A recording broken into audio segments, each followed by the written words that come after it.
आज 7 दिन हो गए हैं प्रधानमंत्री मोदी जी, उनका कोई मंत्री, भले वो रक्षा मंत्री हो, विदेश मंत्री हो, गृह मंत्री हो, कोई भी पिछले 7 दिन पुंछ आतंकी हमले पर एक शब्द इनमें से किसी के मुंह से नहीं निकला। यह खामोशी बहुत कुछ बताती है। यह खामोशी बताती है कि इस सरकार की प्राथमिकताएं क्या हैं। यह खामोशी यह भी बताती है कि पिछले 8-9 साल से बार बार हमें और आपको यह बोला जाता है कि आतंकी हमले नहीं होते अब मोदी जी के आने के बाद। दरअसल सच्चाई यह है कि आतंकी हमले न केवल हो रहे हैं, हमारे सैन्य ठिकानों पर हो रहे हैं, हमारे जवानों पर हो रहे हैं। हां, फर्क बस इतना है कि आतंकी हमलों पर चर्चा होनी बंद हो गई। लगाम आतंकी हमलों पर नहीं लगी, लगाम लगी है आपकी और मेरी जुबान पर, लगाम लगी है चर्चा पर, लगाम लगी है कि इस पर कोई बातचीत न हो, सरकार को कोई कटघरे में मत खड़ा करे, कोई इस पर डिबेट्स नहीं हो प्राइम टाइम पे। ये एक फर्क जरूर हमने पिछले 8-9 सालों में देखा है। हवलदार मनदीप सिंह, लांस नायक कुलवंत सिंह, लांस नायक देबाशीष, सिपाही हरकिशन सिंह, सिपाही सेवक सिंह, इन सब का बलिदान 7 दिन पहले भाटा धुरियान जंगल क्षेत्र जो जम्मू कश्मीर के पुंछ जिले में पड़ता है, वहां आतंकियों ने घात लगाकर हमला बोला और जो बुलेट्स इस्तेमाल की गई वो बुलेट्स ऐसी हैं जो स्टील की बनी हुई हैं और वो ट्रक की बॉडी पर एकदम उसको भेद देती हैं, उसके अंदर चली जाती हैं। कल जैश ए मोहम्मद के प्रतिबंधित आतंकवादी समूह पीपल्स एंटी फासिस्ट फ्रंट ने सेना के ट्रक पर जो हमला हुआ, उसकी बॉडी कैमरा द्वारा जो शूटिंग की गई थी, वो तस्वीर सोशल मीडिया पर कल जारी की गई। पीएएफएफ के प्रवक्ता तनवीर अहमद राठेर ने वायरल तस्वीरों के साथ एक टेक्स्ट भी लिखा जिसमें दावा किया कि ट्रक के चालक को गोलियों की पहले राउंड्स में ही खत्म कर दिया था, मार दिया गया था। अगस्त 2021 में अमेरिका के अफगानिस्तान छोड़ने के बाद नेटो द्वारा इस्तेमाल की जाने वाली अत्याधुनिक पेनिट्रेटिव एंड रिकोशेटिंग स्टील कोर गोलियां ये तालिबान से लश्कर ए तैयबा और जैश ए मोहम्मद जैसे आतंकवादी संगठनों के पास पहुंची। ये विश्व स्तरीय रिपोर्ट्स हैं इसके विषय में कि कैसे बख्तरबंद ढाल को ये भेद देती हैं और ये गोलियां अफगानिस्तान युद्ध के दौरान नेटो ने इस्तेमाल की थी। अफगानिस्तान युद्ध खत्म हुआ, तालिबान अब अफगानिस्तान पे काबिज है और ये हथियार जो उस वक्त वहां इस्तेमाल होते थे, अब वो इस तरह के संगठनों के पास आ गए हैं। बड़ी गंभीर रिपोर्ट है ये। एक special inspector general for Afghanistan cigar की नवीनतम रिपोर्ट 28 फरवरी को आई थी, जिसमें वो कहते हैं कि तालिबान अपने राजस्व प्रवाह को बढ़ाने के लिए पकड़े गए हथियारों और उपकरणों के एक हिस्से को बेच सकता है। और वो अब आपको सामने दिख रहा है कि कैसे वो सामान बिक रहा है, हथियार बिक रहे हैं, बुलेट्स बिक रही हैं और वो कहां इस्तेमाल हो रही हैं? हमारे जवानों के खिलाफ, हमारे सैन्य ठिकानों के खिलाफ लगातार उपयोग में लाई जा रही हैं। न्यूयॉर्क टाइम्स के अनुसार अमेरिका निर्मित पिस्तौल, राइफल, ग्रेनेड, दूरबीन, नाइट विजन गॉगल्स सहित अमेरिका निर्मित उपकरण अफगान बंदूक गन डीलर्स के पास पहुंच चुके हैं और वहां से वो बिक रहे हैं ऐसे आतंकी संगठनों के पास।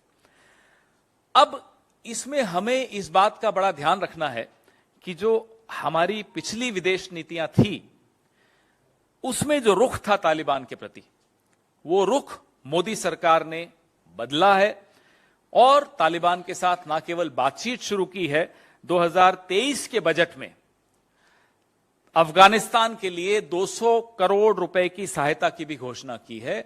दिसंबर 2022 में काबुल में भारतीय तकनीकी टीम के सदस्यों ने तालिबान के मंत्रियों के साथ चर्चा भी की और भारत के जो प्रोजेक्ट्स हैं वहां उनको वापस से कैसे रिवाइव किया जाए, उनको फिर से नवीनीकरण कैसे किया जाए, उसका आह्वान भी किया। और न्यू काबुल टाउन में निवेश को भी आमंत्रित किया जा रहा है। वीजा मुद्दे और छात्रवृत्ति को भी इन्होंने उस बैठक में उठाया था भारत सरकार ने। तो लगातार जो आतंकी हमले हुए हैं, जनवरी 2023 बम धमाकों की 2 अलग अलग घटनाओं में घंगरी गांव में आतंकी हमलों में 6 लोगों की मौत हुई थी। यह बमों की योजना कश्मीरी पंडितों के नरसंहार के प्रयास के लिए बनाई गई थी। अगस्त 2022 दरहल इलाके के परगल गांव में आत्मघाती हमला हुआ था, जिसमें 4 जवान तो शहीद हुए थे और 2 अन्य घायल हुए। इसमें भी यही कवच भेदी गोलियों का उपयोग किया गया था। अक्टूबर 2021 में 3 सप्ताह से अधिक समय तक जारी एक तलाशी अभियान के दौरान वन क्षेत्र में 4 दिनों के भीतर आतंकियों के साथ 2 बड़ी मुठभेड़ों में 9 सैनिक शहीद हुए थे। अगस्त 2021 में राजौरी में एक घर पर ग्रेनेड हमला हुआ, एक नाबालिग लड़के की मौत हुई और अन्य कई घायल हुए। तो लगातार हम आपको बताते रहे हैं कि कैसे आतंकी हमले बढ़ते चले जा रहे हैं, सैन्य ठिकानों पर बढ़ रहे हैं, आम नागरिकों पर बढ़ रहे हैं, और जम्मू कश्मीर में जो स्थिति है वो आपके सामने रोज हम हर दूसरे दिन साझा करते ही हैं। पुंछ आतंकी हमले पर मोदी सरकार चुप क्यों है? एक तरफ तो सरकार चुप है, दूसरी तरफ कपड़े बदल बदल कर, भेष बदल बदल कर फूहड़ मजाक करते हुए प्रधानमंत्री सुनाई देते हैं। एक तथाकथित चैनल में एक तथाकथित पत्रकार के वहां एक तथाकथित प्रधानमंत्री जिस तरह की टिप्पणियां करते हैं, देखकर लगता नहीं है कि वो नेता है। सीआरपीएफ कैंप, आर्मी कैंप, वायुसेना स्टेशन, सैन्य स्टेशन पे लगातार पुलवामा, पंपोर, उरी, पठानकोट, गुरदासपुर, अमरनाथ यात्रा, सुंजवान सेना शिविर, सैकड़ों जानें हम लोगों ने गंवाई हैं पिछले 8 साल में, और प्रधानमंत्री चुप हैं। कोई इन 5 जवानों की अंत्येष्टि पर आपको मंत्री नहीं दिखा। क्यों? क्योंकि देश में चुनाव, बड़े स्तर पे लोकसभा चुनाव नहीं है, इसलिए। यह देखते हुए कि पुंछ का तालिबान से सीधा सीधा संबंध है, क्या मोदी सरकार के लिए तालिबान के साथ अपनी कूटनीतिक पहल और जुड़ाव करना उचित है? क्या ये सही है कि अभी ये कूटनीतिक संबंध हमारे देश के तालिबान के साथ बने? क्या ये सवाल तालिबान से उठाए जाएंगे?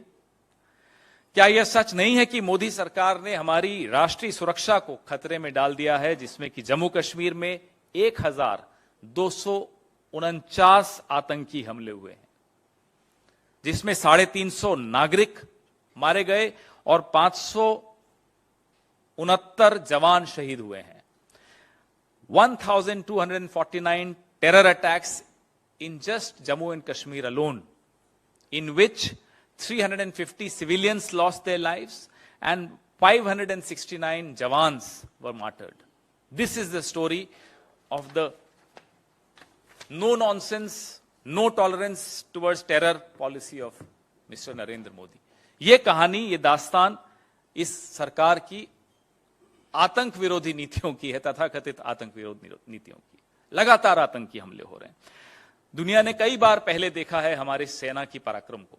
वो 1967 का युद्ध हो, 71 का युद्ध हो, 99 का कारगिल युद्ध हो, जब आमने सामने की लड़ाई होती है तो हमारे जवान किसी के सामने घुटने नहीं टेकते, आगे वाले को घुटने टेकने पड़ते हैं। लेकिन पीठ पीछे हमला हो, इंटेलिजेंस फेलियर से हमला हो, तो बताइए जवान क्या करेगा? और इंटेलिजेंस एजेंसीज में कोई कमी नहीं है, एक से एक आला अफसर, एक से एक काबिल अफसर हमारी इंटेलिजेंस एजेंसीज में बैठा है। लेकिन जब सरकार की प्राथमिकता है कि ये जो आप मेरे सामने बैठे पत्रकारों के मोबाइल में घुसकर इंटेलिजेंस गैदर करनी हो, या हम जैसे लोगों के मोबाइल में घुसकर इंटेलिजेंस गैदर करनी हो, तो जाहिर सी बात है कि आपकी प्राथमिकता राजनीतिक प्रतिद्वंदियों के खिलाफ अपनी इंटेलिजेंस एजेंसीज को इस्तेमाल करने की है, ना कि आतंकियों के खिलाफ करने की। कुछ महीनों के अंतराल के बाद बार बार यह घटना होती है, लेकिन एक अजीब सी सन्नाटेदार चुप्पी सरकार की यहां से सुनाई देती है।